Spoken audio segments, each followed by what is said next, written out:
suis pas sûr qu'en montrant les images de chute comme on les montre de manière régulière à la télévision, on incite les parents à mettre les enfants dans les écoles de cyclisme. Il vaut mieux les taper dans un ballon, c'est plus facile. Le matin de la course, quand j'accroche le dossard, quand je suis coureur ou quand je suis patron d'équipe, je ne suis plus la même personne. Dès qu'il y a le dossard, je deviens un peu fou furieux. Un jour, je lui ai posé la question, j'ai dit le matin en te rasant, est-ce que tu as envie de gagner le tour? Il m'a répondu non. Ça t'a mis un choc? Je me suis dit merde, ce sera pas lui.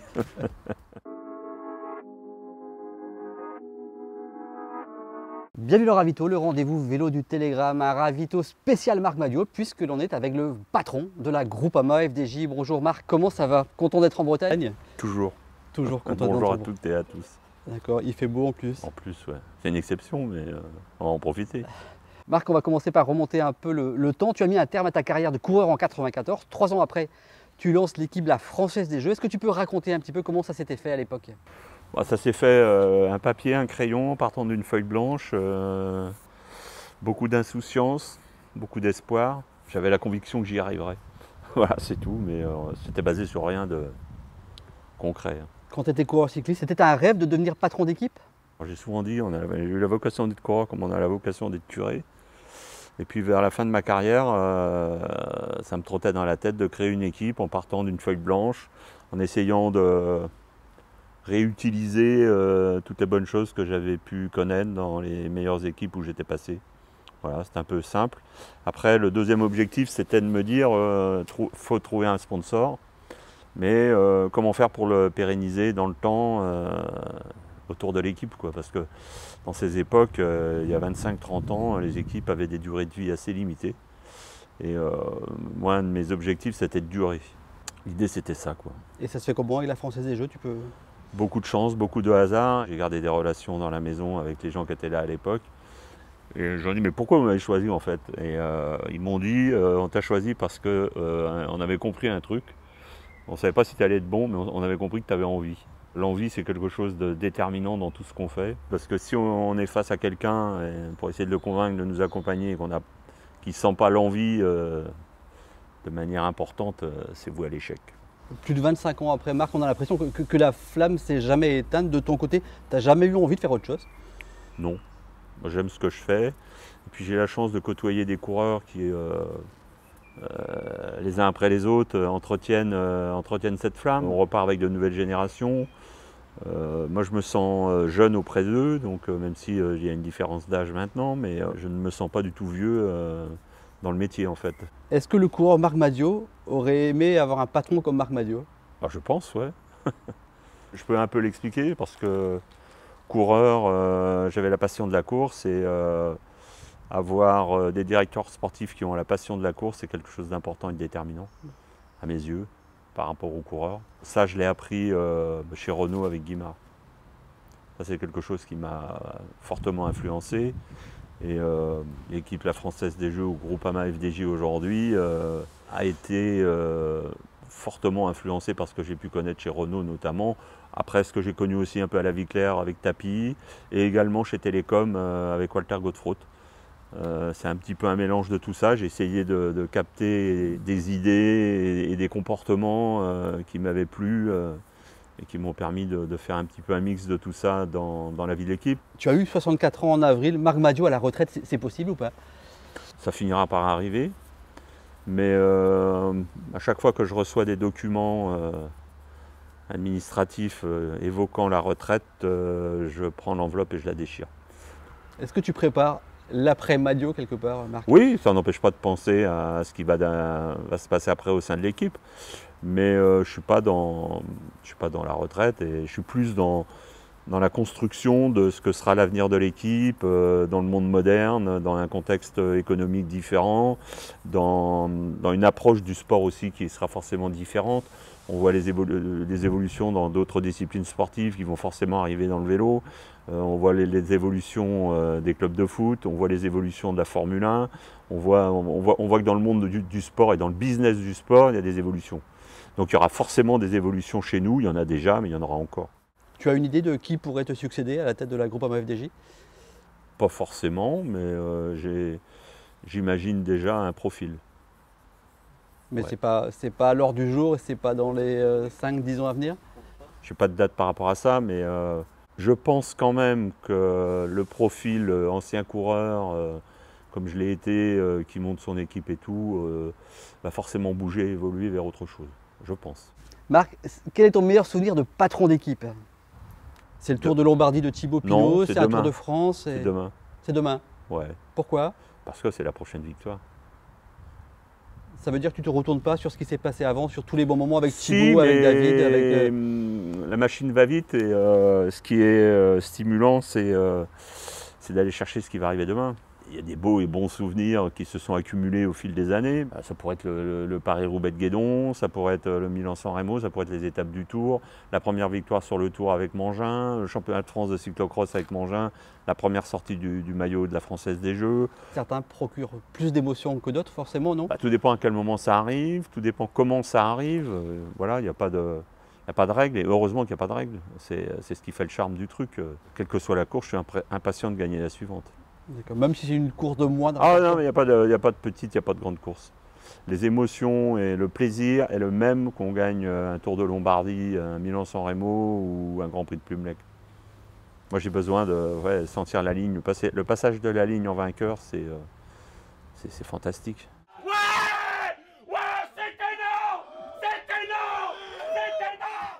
C'est ce qui fait avancer, c'est ce qui fait travailler pour que ça se perpétue. Et ton pire souvenir de patron d'équipe, c'est quoi? C'est un moment très personnel avec un coureur. Tu veux pas en dire plus? Non. D'accord. Ok, mais forcément, quand on est patron d'équipe, il y a des moments qui sont douloureux aussi. Ça touchait l'intimité du coureur.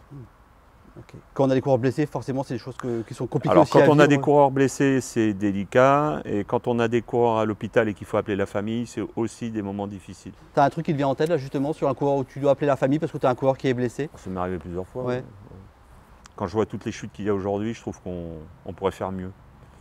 Il ne faut jamais perdre de vue que, et notamment sur les plus grandes courses, les familles regardent.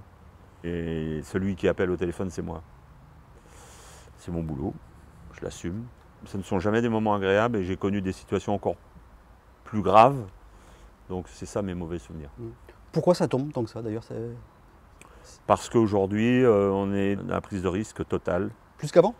Ouais, plus qu'avant. Bah déjà, mais parce qu'on a les moyens modernes qui poussent à être dans cette situation. Les oreillettes, les capteurs de puissance, les mini tableaux de bord qu'on a aujourd'hui sur les vélos, Les freins à disque? les freins à disque. Les oreillettes sont là pour inciter à aller de toujours... Le discours des directeurs sportifs, quelle que soit l'équipe, il est toujours le même.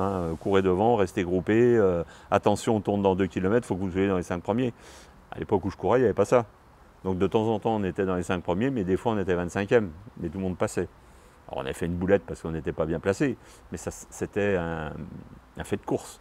Aujourd'hui, les coureurs n'ont plus le droit à l'erreur de positionnement ou à l'erreur tactique. On le voit bien dans les finales de course. Il y a une prise de risque exceptionnelle. Et je pense aussi que les coureurs n'ont plus entre eux le savoir-vivre qu'avaient les coureurs à une époque. Il y a moins de respect? C'est pas qu'il y a moins de respect, mais c'est la façon dont le monde cycliste est formaté aujourd'hui. Et c'est pas que ce soit de moins bonnes personnes, c'est qu'ils sont conditionnés par rapport à des situations différentes de ce qu'on a pu connaître. Moi, j'ai connu l'époque où être coureur cycliste, c'était un art de vivre. On ne gagnait pas forcément beaucoup d'argent pour beaucoup de coureurs. Et on était heureux et fiers d'être coureur cycliste professionnel. Aujourd'hui, le coureur cycliste, c'est un métier. De A à Z. Quand vous voyez que les coureurs passent leur temps en altitude, descendent d'altitude, vont courir et retournent en altitude, la vie n'a rien de drôle ou d'amusante. Donc ils vont le faire pendant un certain temps. Donc quand ils sont dans cette sphère-là et dans cette spirale-là, ils ont obligation et nécessité de prendre des risques. Sinon ça vaut pas la peine d'aller faire 3 semaines ou un mois en haut du Taïdé pour emmagasiner des globules rouges. Donc il y a une espèce de course en avant. Alors oui, il y a la mondialisation, oui, le business du cyclisme se développe, mais en même temps, on récupère un certain nombre d'inconvénients. Et le cyclisme en général n'a pas encore réglé un certain nombre de ces sujets-là, comme d'autres sports ont su le régler. Si on regarde par exemple la Formule 1, il y a eu un engouement économique important. Et en Formule 1, il y a eu une époque où il y avait beaucoup de morts. Chaque saison de Grand Prix, il y avait des pilotes qui perdaient la vie. Et ils ont su travailler pour réguler ou améliorer la sécurité des pilotes sur les circuits. On voit, il y a encore des accidents, mais c'est 90% de moins. Nous, le vélo, on ne sait pas encore faire ça. Et en plus, on n'est pas avantagé parce qu'aujourd'hui, la route sur laquelle on pratique notre discipline, tout est fait pour ralentir. À l'inverse, nous, on arrive avec des gens qui vont de plus en plus vite, avec des vélos qui sont de plus en plus performants et on va de plus en plus vite. Donc on est en contradiction totale avec ce qui est devenu aujourd'hui le réseau routier.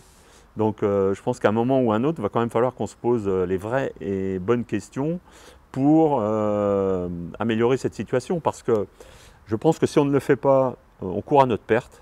Moi je suis désolé, j'ai un gamin qui a 12 ans. Je ne suis pas sûr qu'il n'a pas envie de faire du vélo en compétition quand il voit les gamelles qu'il y a. Je ne suis pas sûr qu'en montrant les images de chute comme on les montre de manière régulière à la télévision, on incite les parents à mettre les enfants dans les écoles de cyclisme. Vaut mieux les taper dans un ballon, hein. C'est plus facile. Tu n'aurais pas aimé être coureur cycliste pro en 2023? Je ne regrette absolument pas l'époque où j'étais coureur. Si j'étais né maintenant, je serais peut-être coureur quand même. Mais c'était mieux avant? C'était pas mieux avant. Non, c'était pas mieux avant. C'était différent. La vie de coureur cycliste il y a 30 ans ou 40 ans était pas simple, n'était pas facile, elle était difficile, elle avait beaucoup d'inconvénients, mais elle avait beaucoup d'avantages. Elle avait quand même, on était heureux. Une différence par exemple, aujourd'hui, les coureurs cyclistes passent la ligne d'arrivée, on prend leur linge, on lave, on leur prépare la tenue pour le lendemain, ils sont assistés de A à Z. Moi, j'ai connu l'époque où dans le Tour de France, on dormait pas dans des hôtels, on dormait dans des lycées. Par exemple, quand il y avait la carte du Tour, on ne regardait pas l'école qu'on allait grimper. Hein. On regardait les villes-étapes. On savait que si on passait à Luchon, on allait dormir dans des grands dortoirs de 80. Les équipes étaient séparées par un rideau. Donc, pas simple. On savait que quand on était au Mans, on était logé aussi dans des lycées. Par exemple, moi à Vitré, j'ai dormi dans un truc religieux, un truc de bonne sœur. Bon, les bonnes sœurs n'étaient pas là, mais j'ai dormi dans un couvent. Sur le Tour de France. Et c'est pas très vieux.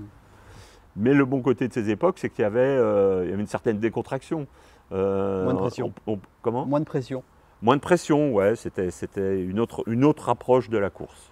Et toute cette pression actuelle, elle t'aurait pas saoulé, toi, en tant que cycliste, maintenant? Non, je pense pas, parce que la pression, je me la mettais tout seul. Moi, quand j'étais en course, j'étais en course. Le fait de mettre un dossard me transformait, m'auto-transformait. Autant je peux être relax, détendu, tranquille à la maison entre deux courses. Mais quand je rentre en course, le matin de la course, quand j'accroche le dossard, quand je suis coureur ou quand je suis patron d'équipe, je ne suis plus la même personne. Dès qu'il y a le dossard, je deviens un peu fou furieux. En fin de saison, on le sait, hein, Marc, Pinot mettra un terme à sa carrière. On connaît ton côté paternaliste. Ça te fait quoi de savoir que Thibaut sera bientôt plus coureur? C'est la vie qui passe et c'est l'heure de partir. Comment il te l'a annoncé? Je m'en doutais un peu, on s'est rencontrés au mois de novembre ou décembre, je ne sais plus. Et il m'a dit qu'il arrêterait. J'étais pas surpris. Ça va faire quelque chose comme le jour où il va raccrocher pour de bon? Ça, l'émotion, ce sera pour le mois d'octobre. Est-ce que c'est le coureur qui t'a le plus marqué parmi tous les coureurs que tu as eu sous la main? Oui, Thibaut, il a marqué parce que ça a été le retour de bons coureurs français dans le classement général du Tour de France. Donc ça a quand même eu une influence non négligeable. Mais j'ai eu plein d'autres coureurs qui m'ont marqué par leur façon d'être à différentes époques. Mais tu as souvent dit, Marc, Thibaut, il n'est pas comme les autres. Ah non, mais c'est sûr qu'il n'est pas comme les autres. Qu'est-ce qu'il a si différent? Pinot, il est quand même particulier parce que c'est un grand coureur qui pourrait être un champion, mais qui ne sera jamais un champion. Parce qu'il ne veut pas. Ça restera un grand coureur. Il ne veut pas être champion? Je ne suis pas sûr qu'il en ait vraiment envie. Un jour, je lui ai posé la question, je lui ai dit, le matin en 13 ans, est-ce que tu as envie de gagner le Tour? Il m'a répondu non. Ça t'a mis un choc? Je me suis dit, merde, ce ne sera pas lui. Ouais, il est vraiment pas comme les autres, hein, Thibaut. Il n'est pas comme les autres parce que le matin, tu crois qu'il va mourir et le soir, il est sur le podium, quoi. Pinot, c'est ça. Hein. J'ai rencontré des situations particulières. D'ailleurs, ça a prêté à confusion parfois avec Groupama et FDJ, quoi, qui avaient du mal à comprendre les situations. Et heureusement, je leur disais pas tout, parce que si je leur avais dit le matin, il va abandonner ce soir, ou il n'est plus en état de continuer, puis que 5 heures après, il gagne l'étape, il m'aurait dit, mais attends, t'es givré. Pinot, c'est ça, quoi. C'était... il n'y a pas de filtre. Il n'y a pas de filtre. Donc, pour tous ceux qui sont autour, c'est usant. Et Marc, pourquoi tout le monde adore Thibaut Pinot? Parce qu'il procure des émotions et il emmène les gens dans la tristesse profonde. Et puis le lendemain ou le surlendemain, il les fait monter au plafond, quoi. Donc il y a une espèce de yo-yo qui s'installe entre lui et le public. Donc, et puis je pense aussi ce qui fait ça, c'est qu'il ne cache rien. C'est-à-dire que l'expression du visage de Pinot parle pour lui. Donc, puis il a une gueule. Aujourd'hui, on a des coureurs qui n'expriment rien à travers le visage. Donc quand tu n'exprimes rien, que c'est un casque et des lunettes qui avancent sur un vélo, tu provoques rien. On ne va pas se souvenir de toi. Thibaut, il a cette chance, c'est qu'il a cette capacité d'expression. Il ne l'a pas fait exprès, il est né comme ça. Donc ça attire forcément davantage l'intérêt du public lambda. C'est tout, c'est très simple, hein, en fait. Il n'y a que des jeunes ici. Ah ouais. Le plus vieux, c'est qui le plus vieux là? Le plus vieux, c'est... T'as quel âge, Paul? En début de saison, Marc, tu as dit que la Groupama FDJ était ton équipe rêvée depuis 20 ans. Tu as l'impression de vivre la meilleure saison de ton équipe, justement? Je rentre, je pense, dans la meilleure période de l'équipe parce qu'aujourd'hui, on a fini de construire un modèle de développement sportif qui me semble idéal et qui correspond modestement et aussi un peu égoïstement à ce que j'aime dans la construction d'une équipe.